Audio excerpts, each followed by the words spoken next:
Hey everybody, Joseph Rothschild here, aka MBT, and I guess the list came out. That's all for the best. I've been milking this list for all it's worth in terms of content, and now I can finally get back to making good content. I'm sorry, I can't say it with a straight face. I suppose I'll throw up a react video to it. Those of you who have been watching my videos for the last week and a half may notice that I haven't changed my clothes. I've just become more disheveled. I invite you to speculate as to why that might be. Well, let's roll down here. Oh, Dragon Buster Destruction Sword. Well, that surprises pretty much no one. This was the extremely unfair portion of Dragon Link, at which point they could go from Union Carrier, targeting their copy of either Levianeer if they were playing around Kaiju, or Borreload Savage Dragon if they weren't, and put a Dragon Buster Destruction Sword on it, locking you from the extra deck. This was available to any deck that could make Union Carrier and a Dark Monster, and boy oh boy was it unfun to play against. That said, this isn't going to prevent Dragon Link from being a good deck. The strength of Dragon Link is that it exists in a critical mass of really powerful enablers, not that its end board also domain locks you. 55 negates is still functionally an FTK. Oh! Well, shit! I didn't expect Linkcross to make it onto this list. All right! Okay, well, I thought that the portion of the Halcross combo that we would see hit was Martial Metal Marcher because the other two were too new, but Linkcross is the problem card in my opinion, and I'm glad to see that they've hit it.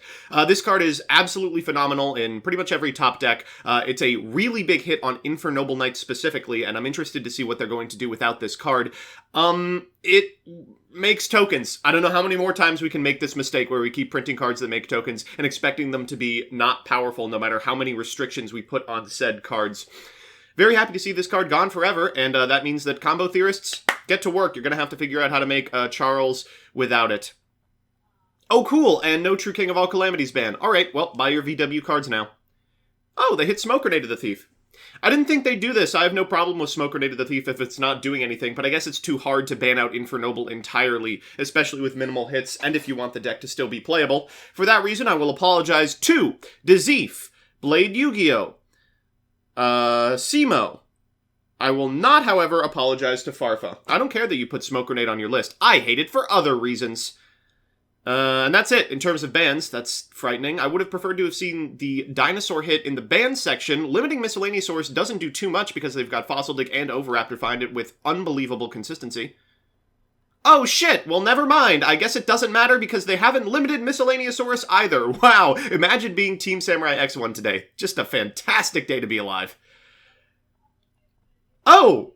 In fact, they've limited nothing! Another stellar ban list from Konami. You could tell there was a lot of thought put into this one. Jesus Christ. I mean, you hit the top two decks by limiting the strength of their end board, but you failed to hit, like, the third, fourth, and fifth best decks at all. No Eldritch hits, no Zodiac hits, no VW hits, no Dinosaur hits. Jesus!